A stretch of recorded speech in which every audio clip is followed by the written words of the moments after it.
utána raktad el.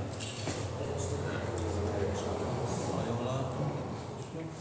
Utána akkor átrakod tehát most belejössz, akkor rúgsz benne, és akkor átrakod a másik képet is.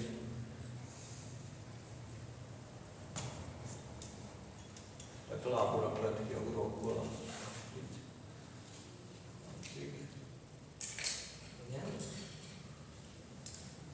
És akkor fölrakod a gépet, másik fölé. Hát úgy fog beszélni. Akkor elindulsz felfelé, és ott elazul a rövid kantár, akkor kiakasztod. Ha nagyon kezdesz oldalra menni, és csak azért feszül, akkor közel húzod magad, és úgy akasztod.